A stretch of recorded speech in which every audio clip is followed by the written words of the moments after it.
네, 김건희 씨가 내일 오전 10시 구속 이후 두 번째로 특검에 출석합니다. 김건희 씨의 집사 김혜성 씨도 같은 시간에 불렀는데요. 김 씨와의 대질 신문 가능성도 제기됩니다. 관련한 내용 손수호 변호사와 이야기 나눠보겠습니다. 어서 오세요. 네, 안녕하세요. 네, 내일 오전 김건희 씨가 소환 조사를 받을 예정인데 당초에는 출석을 안 할 수도 있고 소환 조사를 안 받을 수도 있다라는 유보적인 입장이었지만 출석하기로 결정을 한 것 같아요. 윤석열 전 대통령은 전혀 조사에는 응하지 않고 있는 상황인데 조금 다른 전략을 취하는 것 같아 보입니다. 그렇습니다. 대응이 상당히 달라 보이는데요. 그 이유는 이 두 피의자의 상황이 많이 다르기 때문입니다. 예.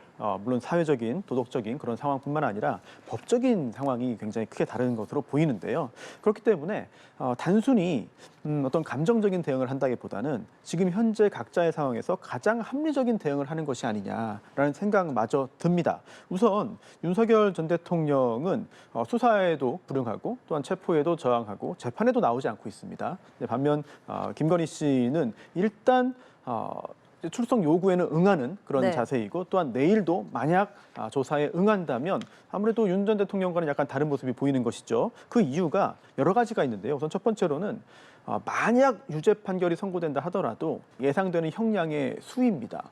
윤 전 대통령은 상당한 중형을 피하기 힘든 상황으로 전개되고 있는데 반면 김건희 씨의 경우에는 앞으로의 수사의 대응 그리고 또 법적인 여러 가지 판단에 따라서 상당히 큰 폭의 변화가 예상되는 상황이기 때문에 김건희 씨 측에서는 이런 부분도 염두에 둘 것이고요. 또한 중요한 것은 윤석열 전 대통령은 지금보다 더 나빠질 상황이 없는 것 같아요.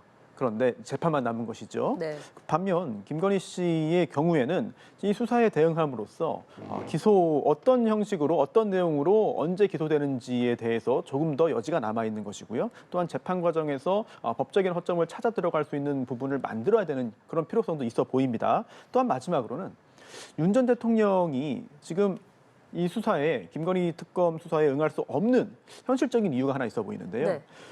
가장 주된 수사의 대상이 배우자인 김건희 씨잖아요. 그런데 김건희 씨가 구체적인 혐의에 대해서 어떤 입장을 밝혔는지는 모르는 상황에서 어떤 입장을 밝혔는지를 알 수 없는 상황에서 만약 먼저 배우자인 윤석열 대통령이 입장을 밝히거나 관련된 내용을 이야기하거나 알고 있는 사실을 털어놓는다면은 네. 자칫 김건희 씨가 수립해 놓은 방어 전략에 해가 될 수 있습니다. 예. 이런 부분들까지 고려해서 아무래도 아무 말도 할 수 없는 그런 상황인 것 같고 다만 김건희 씨의 경우에는 충분한 시간을 가지고 변호인들과 함께 전략을 수립했을 거거든요. 만약 기회가 된다면 그런 부분들까지 차근차근 이야기를 하면서 유리하게 분위기를 끌고 가고 싶어 하겠습니다만 사실 지금까지 특검의 분위기가 그렇게 호락호락하지는 않을 것 같습니다. 네, 내일 만약에 김 씨가 출석을 해서 진술 거부권을 사용할 가능성이 있다고 보시는지도 궁금하고요. 만약에 진술을 하지 않는다면 그래도 이제 출석에는 응한 거잖아요. 응해서 진술 거부권을 행사하는 게 또 어떤 의미가 있는 건가요? 사실 저는 지난번 첫 번째 조사에서 진술 거부권 행사하지 않을 거라고 봤습니다. 예.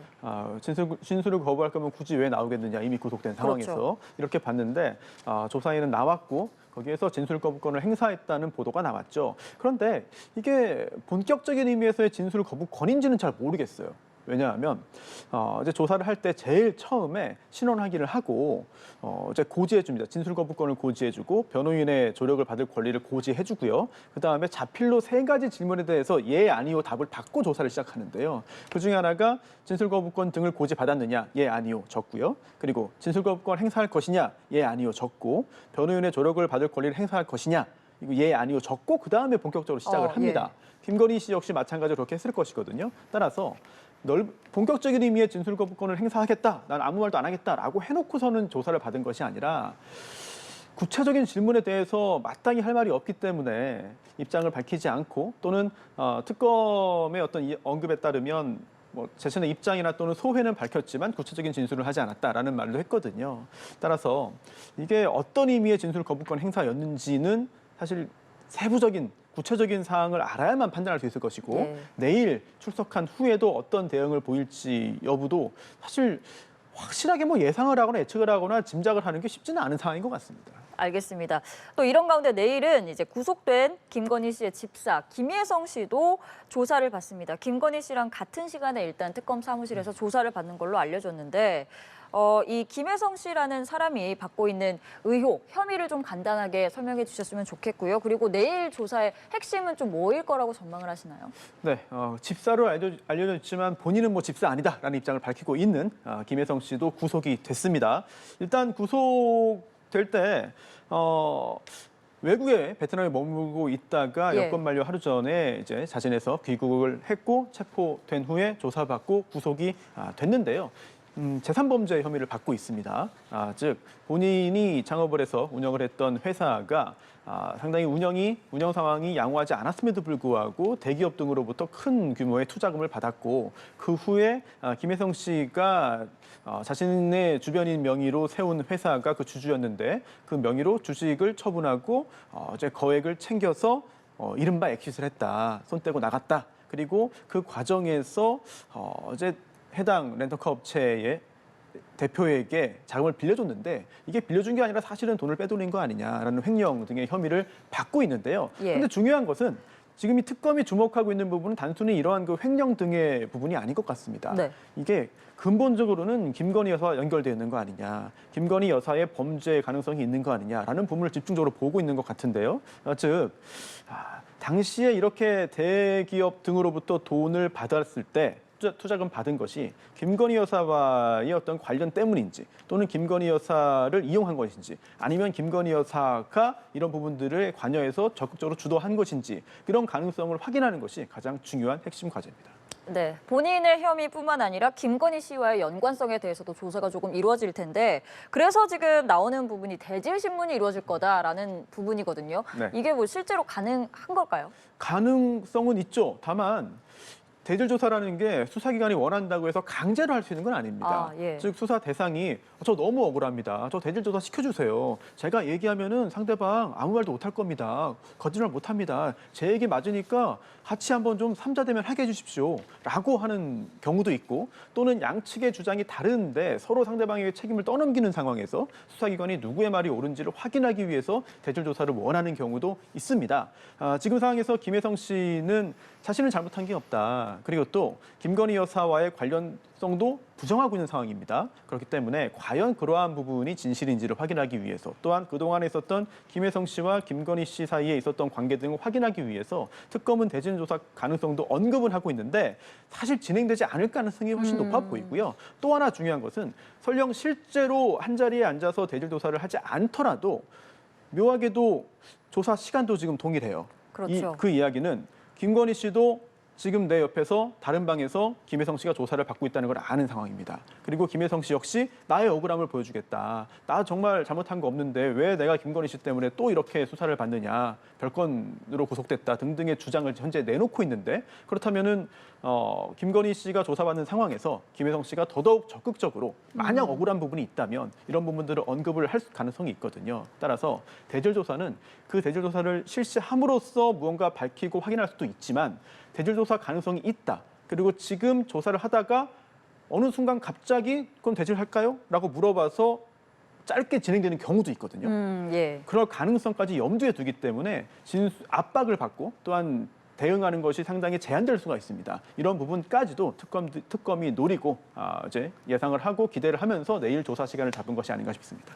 알겠습니다. 이런 가운데 이제 김건희 씨가 서희건설로부터 반클리프 아펠 목걸이를 받았다는 의혹에 대해서도 관심이 집중되고 있습니다. 특히 이제 서희건설 측에서 자수서를 제출한 사실이 알려지면서 더더욱 주목을 받고 있는데 이런 혐의의 경우에는 민간인 신분은 일단 알선 수재 혐의가 적용된다. 그런데 이제 일각에서는 이제 윤석열 전 대통령과의 연관성, 그런 대가성 같은 게 이제 검증이 된다면, 증명이 된다면 뇌물죄도 검토할 수 있다. 이런 얘기가 나오는 상황인데 지금까지 밝혀진 내용을 토대로 봐서 뭐 이런 혐의 적용이 좀 가능하실 거라고 보십니까? 특검은 그런 가능성도 염두에 두고 있는 것 같습니다. 그리고 훨씬 더 엄한 처벌을 할 수 있기 때문에 그리고 또 이 특검 입장에서는 윤석열 전 대통령과 김건희 여사가 함께 이러한 범죄를 저질렀다는 부분을 밝혀낸다면 굉장히 큰 성과가 될 수 있기 때문에 예. 가능성을 당연히 염두에 두고 철저하게 수사를 할 것으로 보이고요. 다만 실제로 그런 일이 있었느냐 또한 설령 그런 일이 있었다 하더라도 과연 밝혀낼 수 있겠느냐 여부는 또 다른 차원의 문제가 됩니다. 즉, 이 뇌물 관련된 범죄는 굉장히 다양하게 있어요. 죄명도 다양한데 뭐 받았다, 뇌물을 받으면 술해죄가 되고요. 기본적으로 뭐 사전 술해죄도 있고 사후 술해죄도 있고 술의 부정처사죄도 있고 다양하게 있습니다. 그런데 대체로 이런 범죄가 인정되려면은 신분이 필요해요. 즉 공무원 또는 뭐 중재인 등이어야 하거든요. 예. 그런데 김건희 씨는 당시에 대통령의 배우자였습니다만 공무원 아닙니다. 공무원이 아니었거든요. 따라서 단독으로는 이러한 신분범에 해당하는 술해죄 등을 범할 수가 없는 것이죠. 하지만 윤석열 전 대통령은 당시에 대통령이었습니다. 그렇죠. 따라서 만약 윤석열 전 대통령과 김건희 씨가 공범 관계였다면 신분이 있는 윤석열 전 대통령과 신분이 없지만 비신분자인 김건희 씨가 함께 범행을 공모해서 했다면 이 부분은 두 명 다 술해죄 등으로 처벌될 가능성이 있는 것이거든요. 특검은 이 가능성을 현재 보고 있는 것이고요. 다만 그렇다면 과연 이 둘이 어떤 행동을 했겠느냐, 밝혀낼 수 있겠느냐, 이 부분이 굉장히 큰 과제로 보입니다. 예. 즉 현재 윤석열 전 대통령이 수사와 재판에 전면적으로 이제 거부 의사를 보이고 있고 또한 체포영장의 집행도 저항하고 있는 상황에서 김건희 여사 역시 구체적으로 당시의 일에 대해서 이야기를 하지 않는다면 또는 전면적으로 거부를 한다면, 이제 부정을 한다면 사실관계를 밝히는 게 쉽지는 않아 보이거든요. 또 하나 중요한 게 이 서희건설 측의 입장입니다. 즉 네. 서희건설은 지금 자수서를 제출했다고 했는데 뭐 제가 내용을 직접 보지 못했습니다만 상당히 다양한 내용들을 털어놓은 것 같거든요. 또 하나 중요한 게 단순히 이러한 귀금속 목걸이를 제공했다뿐만 아니라 왜 제공했냐, 그렇죠. 어떤 예. 목적으로 제공했냐까지도 밝혔다는 보도들이 계속 나오고 있습니다. 특히 첫째 사위의 어떤 그 자리라든지 이런 얘기를 했다는데 만약 그랬다면은 이거는 어떤 대가가 있는 그런 선물이 되는 것이고요. 또한 네. 국무총리 비서실장 자리라는 것은 또 대통령의 직무와도 관련성이 있는 또 그런 부분이 되기 때문에 예. 특검 입장에서는 이런 부분에 집중을 해서 서희건설 측으로부터 조금 더 많은 정보를 얻어내서 이게 단순히 김건희 여사에게 선물을 준 것뿐만 아니라 김건희 여사가 윤석열 대통령을 언급했다든지 또는 윤석열 대통령과도 어떤 연락을 했다든지 등등 이러한 부분들까지도 밝혀내기 위해서 시도를 할 것으로 보입니다. 네, 지금 이 김건희 특검팀의 수사 상황에 대해서 이야기를 하고 있는데 이 김건희 특검팀이 결국에 이제 윤석열 전 대통령에 대한 조사도 필요하다고 판단을 해서 체포영장까지 발부를 받았습니다만 아까 언급을 하신 대로 집행이 결국에는 무산이 됐습니다. 그리고 윤 전 대통령은 김건희 특검팀 조사에는 계속해서 불응하는 입장을 고수하고 있는데 그래서 일각에서는 뭐 결국 조사를 하지 못한 상태로 기소를 할 것이다라는 전망도 나오고 있어요. 지금 상황에서는 좀 특검팀이 어떻게 시도를 더 할 거라고 보시는지 아니면 뭐 내일 조사 상황을 보고 판단을 할 거라고 보시는지. 뭐 수사가 여론을 통해서 여론에 의해서 이루어지는 것은 아니고 또한 그렇게 되면 안 되는 측면도 있습니다만 지금 상황에서는 뭐 체포영장의 발부와 또한 집행을 해서라도 어떻게든 자리에 앉혀야 되는 거 아니냐라는 여론이 조금 더 강한 듯한 느낌도 듭니다. 하지만 설령 그렇게 한다 하더라도 여러 가지 불상사 가능성을 감수하고 그리고 또 여러 가지 충돌도 감수하면서 설령 특검 사무실 앞에 앉힌다 하더라도 구체적인 진술을 하겠느냐 이런 부분은 상당히 회의적이거든요. 따라서 특검 입장에서도 속 시원하게 강제적으로 힘을 사용해서 자리에 앉히고 싶어하는 어떤 그런 생각도 하겠습니다만 자칫 그 과정에서 어떤 큰 문제가 생기거나 또는 얻는 것도 없이 오히려 부정적인 여론만 형성된다면 그 부분은 또 원치 않을 거거든요. 따라서 무리한 수사보다는 현재로서는 할 수 있는 부분부터 하는 것이 좋지 않을까 싶기도 하고요. 또한 김건희 여사가 구속된 상태에서 현재까지는 그래도 특검 수사에 응하는 모양새입니다. 이런 부분들 할 수 있는 것부터 먼저 집중을 하는 것이 순리가 아닐까라는 개인적인 생각도 듭니다. 네, 알겠습니다. 이런 가운데 또 윤석열 전 대통령의 건강 문제가 최근 들어 논란이 되고 있습니다. 윤석열 전 대통령 측은 실명 위기다, 이제 안과적인 문제가 있다라고 주장을 하고 있고 이에 대해서 법무부는 또 사실과 다르다 이렇게 반박을 하고 있는 상황인데 이렇게 윤석열 전 대통령 측에서 건강 문제를 계속 이슈화하는 부분에 대해서 또 일각에서는 좀 장외 여론전 아니냐 이런 비판도 나오는 상황인데 이 상황에 대해서는 좀 변호사님께서는 어떻게 지켜보고 계신지요? 네, 아무리 큰 혐의를 중대한 혐의를 받고 있고 또한 국민적인 지탄을 받고 또한 중형 가능성이 상당한 경우라 하더라도 예. 건강을 무시할 수는 없습니다. 그리고 또 아직 수사가 마무리된 건 아닙니다.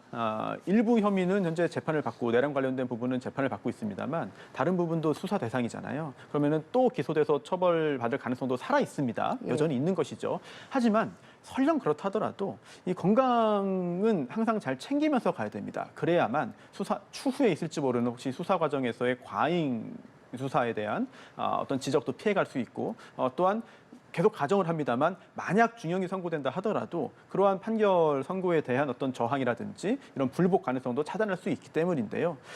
그래서 이 수사기관 입장에서도 그런 부분들 항상 꼼꼼하게 잘 챙길 것으로 보이고요. 다만 그래서 지금 현재 상태가 어떠냐.